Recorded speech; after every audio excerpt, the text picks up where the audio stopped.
Hell yeah. Welcome to episode 4 of the Temple Bard podcast with me, Jim Wynn, and Philip Noon. It's time! Well, Philip, the fear.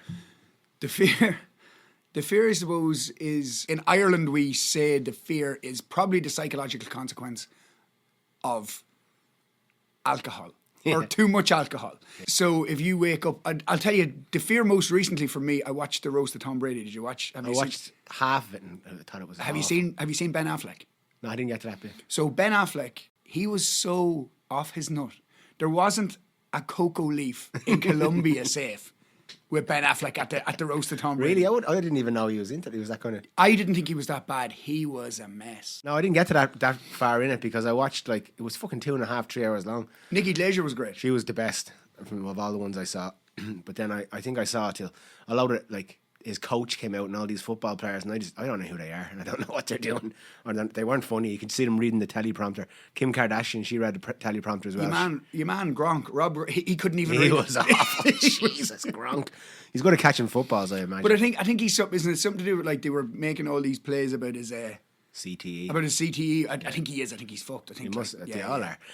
It's funny because I remember when I grew up and, like, we'd always say, like, American footballers had it easy because they have pads on and helmets and, like, not like rugby players. But when you think about it now, it's actually worse having the pads and helmets on because you've no fear of hitting anybody and you're just rattling yourself fucking full force. And all the tackles are high, whereas in rugby, you can't tackle that high. Yeah, you're running head first into people. They're just you're using your head. Andrew Schultz was brilliant. I went to see Andrew Schultz actually in the Tree Arena when he came here in November. Yeah. And he was class. Yeah. He's class. He didn't hold anything back. Like, so he was there. Yeah. So we saw the spectacle of what we saw from Netflix. Yeah. He went on the Flagrant podcast after and he just told the truth about everything that went on after. So he was basically saying, like, Kim Kardashian, he said he's never met someone so disassociated in all his life. He said, like, she was just completely oblivious to everything going on. So when she got up, everybody booed her. Oh, yeah? The whole place booed her and everything. And he said, like, people were booing her, people were jeering and everything. And she just stood there with a smile on her face, just going through it as if nothing was happening. Like, just... Yeah. It's like we talked about on last week's episode, if you haven't listened to it yet, psychopaths. You can just sit in the moment and just not let it affect them in any way whatsoever. But so Tom Brady must be the ultimate psychopath. They were saying this. Like, yeah, they were like, I remember when I was watching, I was like, that podcast, we're ahead of this team. We got that podcast out before even Tom Brady. Probably when you're getting that much attention, every bit of your life is sifted through and all. You're going to just have to let things go and be a bit disassociated. Right, I'll tell you what, for the crack, right? You name a celebrity, you have to say if they're a psychopath or not. Right, so we go Tom Brady, yes. Yes. I'd say Christian Bale. Yes. Because I think he's too good at his method acting, and I think he's too good at his character acting. I think he doesn't know himself enough, and that's how he's so able to get into the role. American Psycho was probably his best performance. Has he had a better one than that? He was good in The Fighter. He was good in The Fighter, and he was good in that Magician one as well. And he was good as Tesla. Was he Tesla or the other lad? I don't know. He was either Tesla or he was the other lad who stole all Tesla's things, Edison. Because you know your man that was Sliver? Do you know your man, he did 27 personalities? Do you know James McAvoy? Yeah, he's good. So he did, although he did that fantastic acting. Did you see how that was built? Sorry to cut you off. Did you see how that was now, like, it's like a universe with your man out of Unbreakable. Yeah. So that was deadly. And it showed it at the end of that Sliver, and I said, that's a bit like that other film. M. Night Shyamalan. Yeah. So I think that's the way he did it. And there's a new one on Netflix called I haven't seen Glass.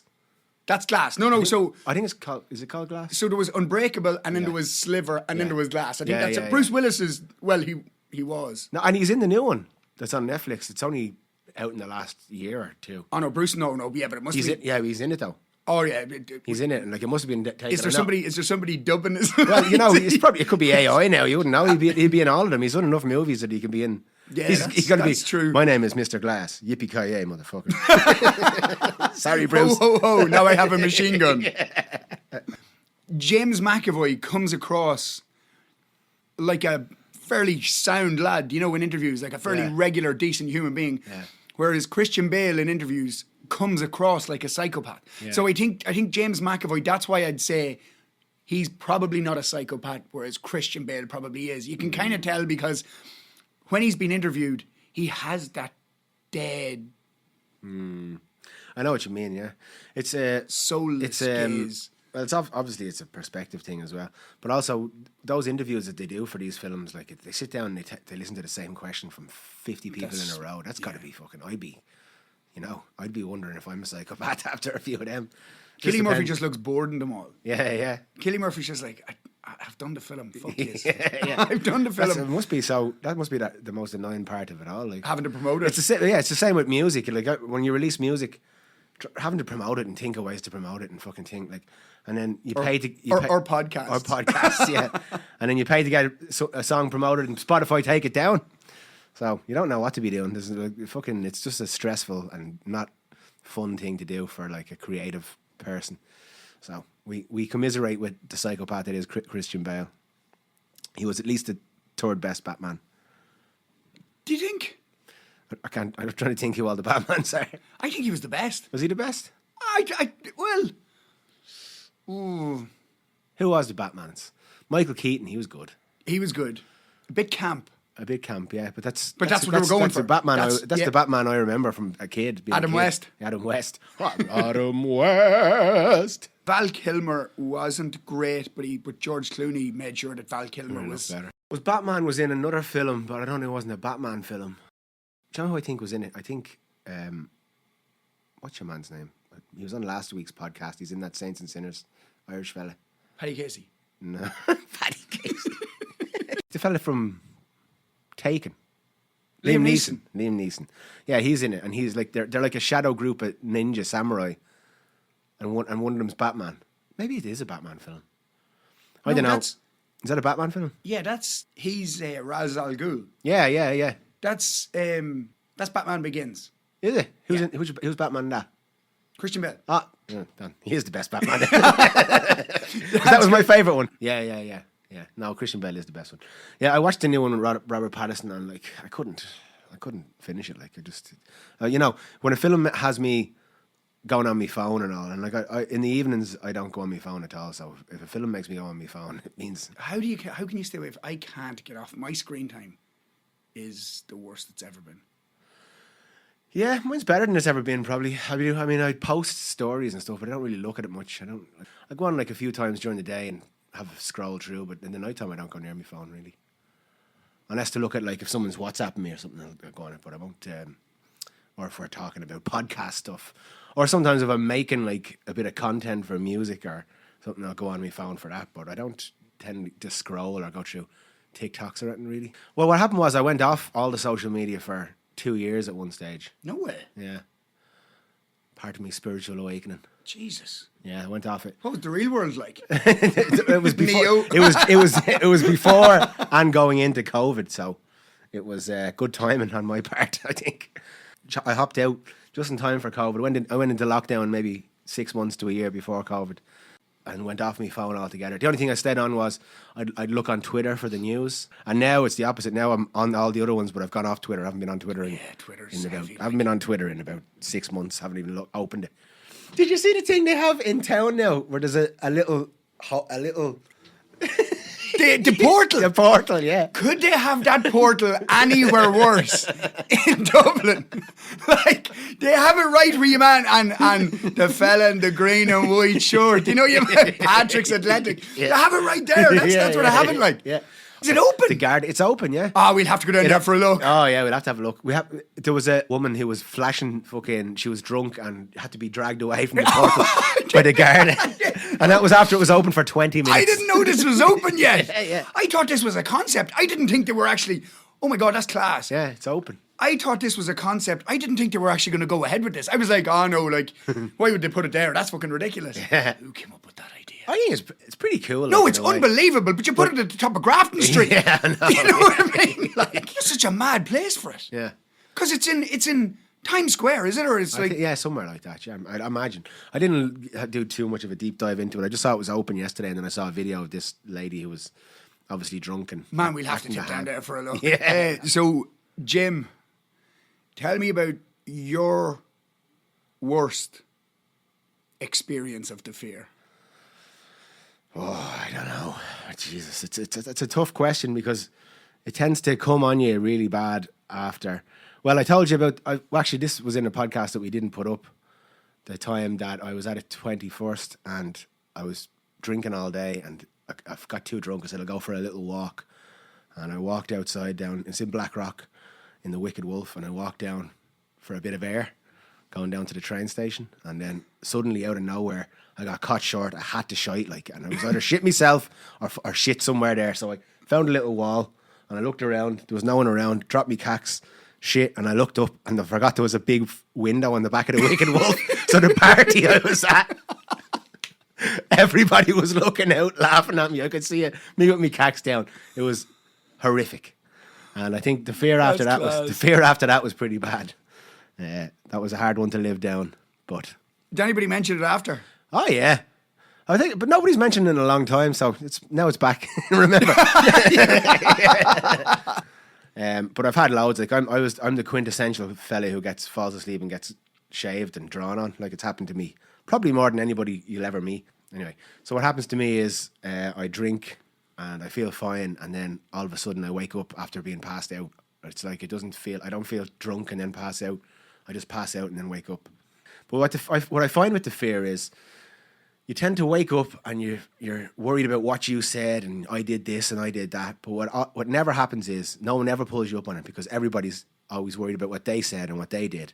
So really, there's nothing to fear. Very true. What's your worst experience of the fear? I don't know. There's too many. I don't know. What used to happen to me was I'd get the fear after a big weekend, like maybe 2 days after. I'd be like a flashback. I'd have this vision of a face, of someone's face, and it would be someone I know, but it wouldn't be their actual face.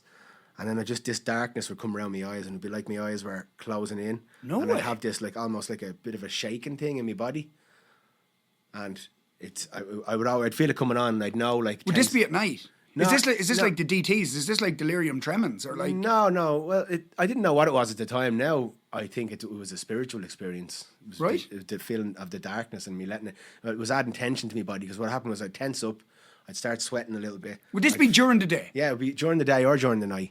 So you're just this would just come on you. It would come on me. I'd feel it coming. I'd feel a tingle in my chest, and then I'd feel this darkness kind of envelop me a little bit, and I go, oh, here we go. And it wasn't like a really, really unpleasant feeling. It was a bit pleasant, but a bit weird, like. Right. And it'd be a bit like coming off. You know, if you ever do the American Dream when someone. Yeah. Remember that well. Yeah. It'd be a bit like waking up from that. That's very interesting. Now, if anybody else has a similar experience, or if anybody else, because that's the first time I've heard that. So if anybody just send us a message, text us, let us know. If anybody has a similar account, because that's the first time I've heard it. But Yeah. I'm sure if you were feeling that, I'm sure a lot of people feel it. Yeah, it must So, happen yeah. to people. Then, since I've had this spiritual awakening, which happened to me a few years ago, now I get the same feeling, but it's light. Like I think it's maybe a choice I've made where when I feel it coming on, I just decide envelop myself with light instead of dark, and I see a face and I just feel more love towards it or something. I can't explain it. It's very That's hard to mad. very hard to put into words. But the fear is not just to do with drinking. I think it's all really about anxiety, and it's the ego mind that we all have, and we're all working with while we're here.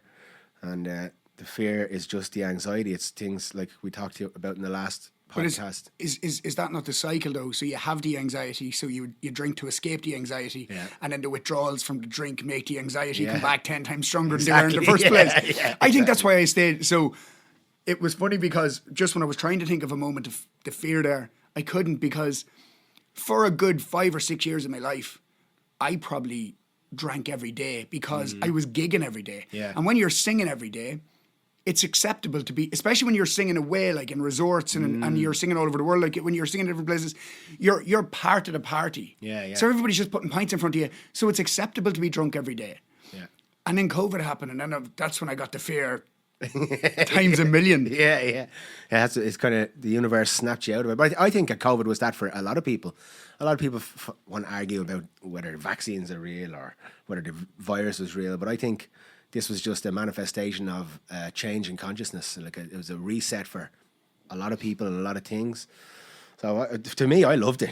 To be honest, I was already in lockdown before that, so I really loved COVID. To be fair, but I remember when I first met you, we were in Cyprus, and you were gigging every night. I was taking a day off here and there, but your slogan was, "I'm not drinking tonight," and we were drunk every night. Yeah, and you were drinking every night.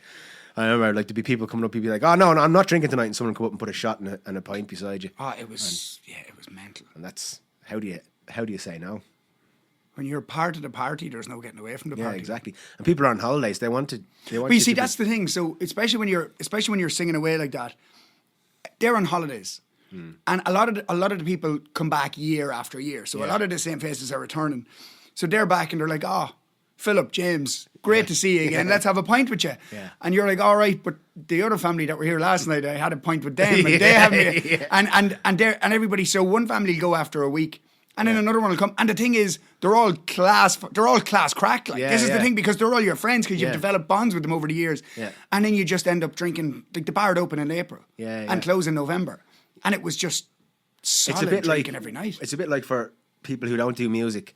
You go for the weekend, you meet your friends, and you have the pints and you have the drink, but you're doing it every night because there's different people coming every night who are different sets of friends for a different buzz on their holidays. It's almost like the weekend is the weekday, but there is no weekday. Every day is the weekend, and everyone's on holidays, and you're just part of the crack, and not expected to, but you want to. No, well, the thing is, no, you're definitely expected to. Yeah. But it's kind of having I suppose it's having that self-control to not have one. Because if you have one, you're done. Yeah. And I'd always have one. Sometimes I'd have one before I'd get on the stage. Yeah. Bit of gaff whiskey. Oh my God, you remember the gaff whiskey? The gaff whiskey was that was a part of a time in my life when I was a big whiskey fan. I'm still quite a big whiskey fan, but at that time, actually before I went to Cyprus, I had been banned off the road. I got caught speeding like 3 times in a month. It was a nightmare. And so I'd been going to gigs every night and I'd been drinking. I'd been gigging like five nights a week, and I was drinking nearly every night.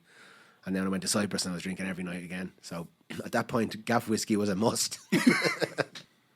It was the best of times. It was the best of times, and it was the worst of times. I wouldn't change it. Definitely wouldn't change it. I wouldn't change it. Cape Fear. See that film? No. Robert De Niro? No. That's one of his best films. What is it? Cape Fear. No. So what is it about? What is it about? I've never seen. He's a prisoner who gets out of jail after so long, and he stalks his ex-lawyer who he blames on getting him locked up, and he stalks him for months and months and months and months, and terrorizes his family, and it's unbelievable film. It's like such a psychological thriller. Like it gets all up in your anxiety, gives you the fear watching it. Cape Fear, just because that's what it's. Another one that did it to me was The Exorcist. Like I watched all the scary films when I was younger, and nothing really affected me. But The Exorcist. Poltergeist I thought was grand, yeah. The Exorcist is the one that scared me because it thought that it could happen to anybody. Even if you don't believe it was actually possession, but just a mental illness thing. It's something that could come onto you out of nowhere. And that's what scared me about it. Even if it wasn't like a demon, or it was just like schizophrenia or something. That was what scared me about it. Inception, that's a great one. That's as well. class.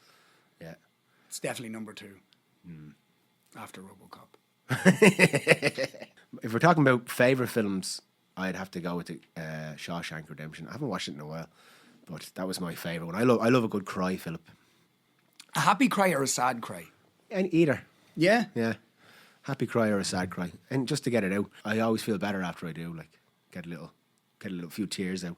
It creeps up on me in that, like, for a long time, I never seek out an old cry. I probably should. Yeah. But for a long time, I won't. Like, I just never have the chance. Yeah. And then I'll be like lying in bed some morning, and something will just pop up, and the next thing I'll just be like, "Geez, I'm getting a bit emotional here." Yeah, just something. But then there are certain things that no matter what, I will cry. Yeah. Like, so if I went now and I put on Sister Act 2, right? That's a unique one. And now, the I've young gotta fella say. comes out singing "Oh Happy Days." Oh, happy right? days. When he hits that high note, and everybody turns around to look at him, Yeah. because he's after coming out of his shell and all. I'm like, Yeah. oh Jesus. Marley and Me. That's a good one. I haven't seen Marley Have and you Me. not? No, I haven't seen Marley and Me. I released a song a while back called "Man, It's a Complicated Thing." And I did a video for it where, like, I said I want to cry in this video because I wanted to show like all the emotions of a man. And I put on Marley and Me and recorded myself watching it. So that's how I got myself crying in that video. Look at you, Christian Bale. Look at you, method acting. Look at me, method acting. There's the third one, psychopath. Yes, that's definitely one. Anything else? What else? What else would do it for you? For me, there's a film called Big Fish. Have you seen Big Fish?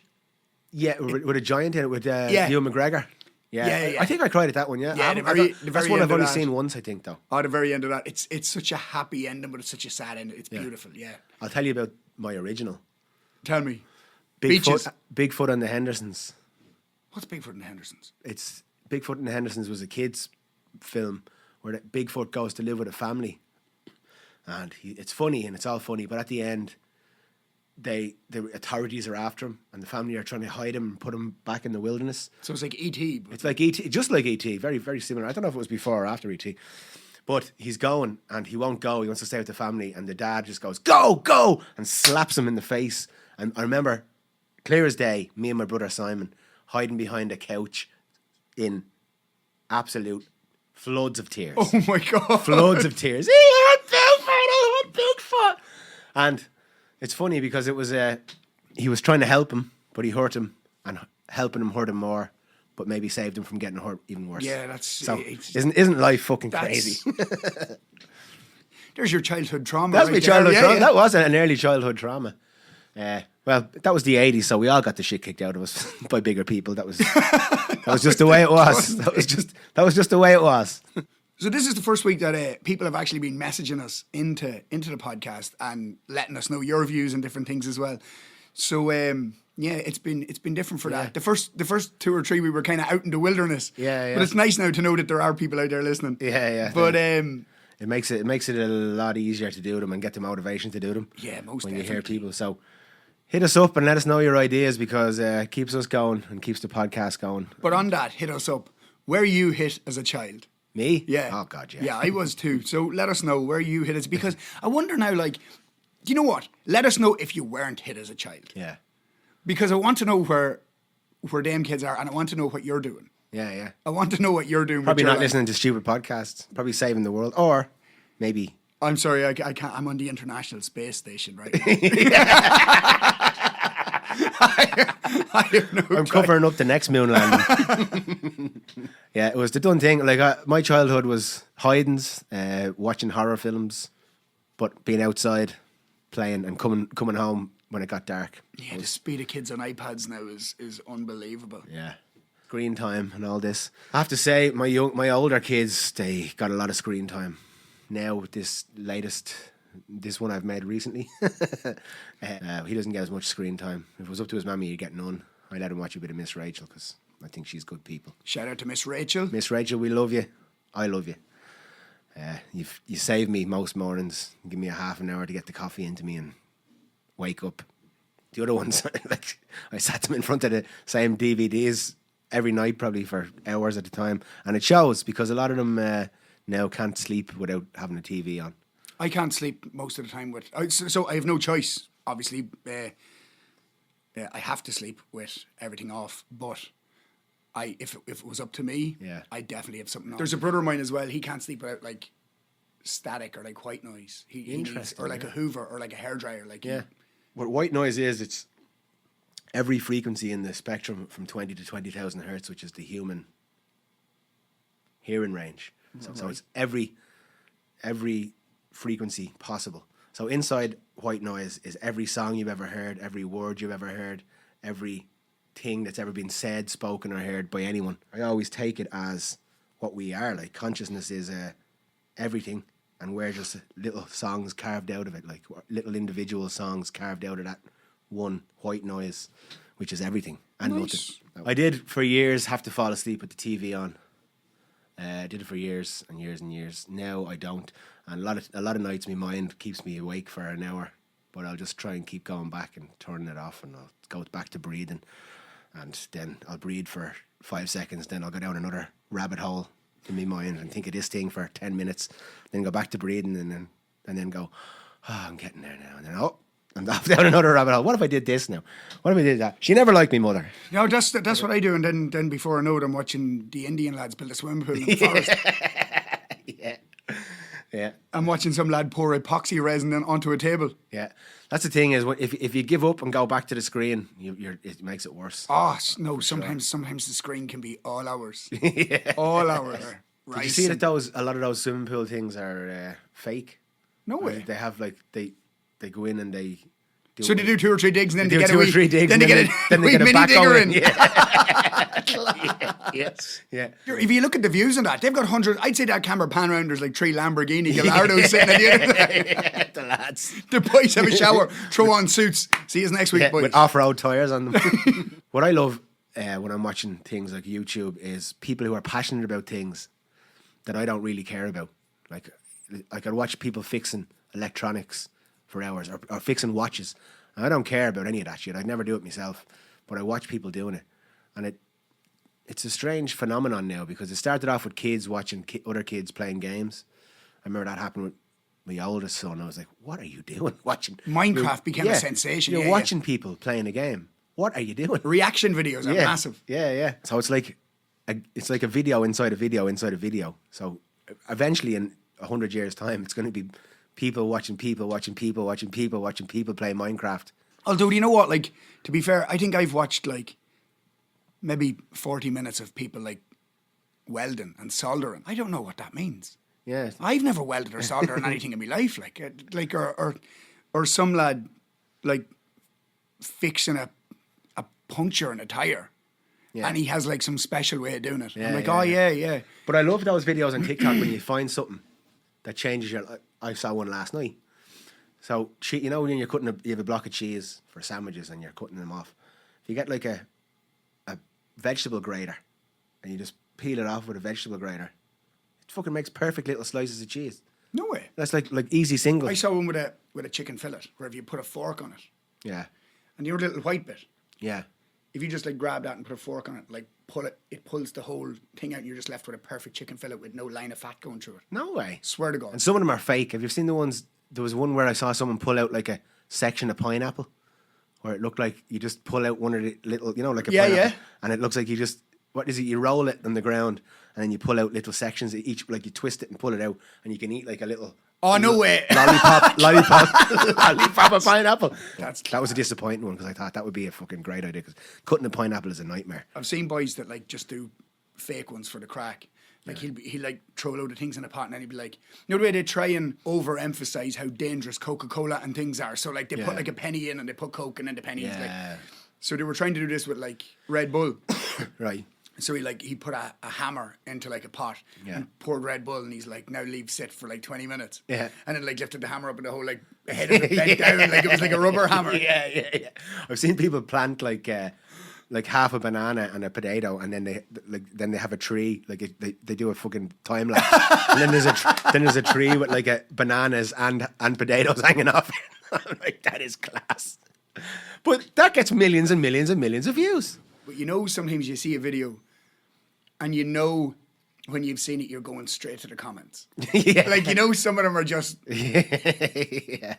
I watched one with an American fella who drank his... I think he must have been... I don't even know if he was being truthful or maybe he was just looking for views. But he said, I just finished this pint of Guinness and there's this little ball in here. What is this? What is this? And I commented, I said, that's a leprechaun egg. If you're really, really lucky. If you're really, really, really, really lucky and you keep it at just the right temperature. Because the world can be super cruel. Yeah. But the comments, I find, I don't know whether it's just what I interact with, but on TikTok, I find it very positive. On Instagram, I think it's the worst. Like on Instagram, I don't really read the comments on Instagram. Oh no, you should. There are some people that are only famous because of their bad comment section. Oh yeah. Like the guy who looks like Todd out of Breaking Bad. Do you remember Todd in Breaking Bad, the psychopath that shot the kid in the bike? Yes. So there's a singer, and he looks like him, but he's got some sort of health related problem because he's always in hospital and stuff. But he sings. Yeah. and his face he has a medical condition. Right. But he looks like Todd out of Breaking Bad, and people just go to town on this lad. Like, it's lousy. Like, it's.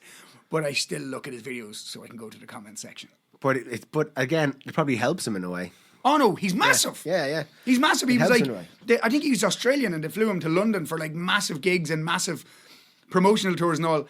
And yet he'll still put up the video of it, and people just go to the comment section and fucking slay him. Like, isn't it funny? Like a lot of things that were traditionally a weakness or a disadvantage are now becoming an advantage. Like if you're someone like that's overweight or someone who's struggled with diseases or bullying or things like this is something that will actually help you in a music career, or especially with social media and all, because people, call it sympathy or not, but it's just people are inspired by people who have taken the knocks in life and continue to be positive about it. Anyone that does that, like, you can't help but be inspired by it. No, you'll definitely be inspired by it, but they'll just still try and knock them. Oh, there'll still be people in the comments doing the fucking doing the dirty. It's such a new thing now that you have this access to people that we're still don't know what we're doing with it. Like, we're still in the wind. Like, because it used to be if you went up and called someone a name like that, you get a punch in the face. That would be your consequence for acting like that. Now it's just faceless people can scream absolute abuse at people online. Have you got any fears, Philip? Rats. Rats? Fucking petrified of rats. Yeah? Yeah, I'm terrified of them. I'm pretty afraid of rats as well. Yeah, I think it goes back. Even, like, I know mice are harmless. I think it's the tail. I think it's ever since I saw The Witches when I was like 4 or 5, the Roald Dahl witches. Yeah. It's just, there's something about mice and rats. Do you think it's, have you heard the scientist fella, or people, they call it, I can't remember. A million times I've looked up this name for this thing, but it's a study where species have like an inherent memory. Okay. Like, so if you teach rats in a lab how to do a maze, like, and they go through it like 1,000 times, then rats somewhere else in the world will automatically find it easier to do the same maze. Oh yeah, no, yeah. So collective consciousness. Collective consciousness, or there's another name for it, but I can't really remember. But I wonder if the human fear of rats comes from the bubonic plague in Europe, because in Europe and America now, which is basically Europeans' ancestors, they have this big fear of rats. But a lot of places, other places in the world don't have a fear of rats. There's places in India where, like, literally they eat with thousands of rats surrounded by them, eating off the same plate. That scares the life out of me. That scares the life. It wouldn't be me either. So that's it for episode 4 of the Temple Bard podcast. Thanks for listening, and we'll see you soon. Sláinte.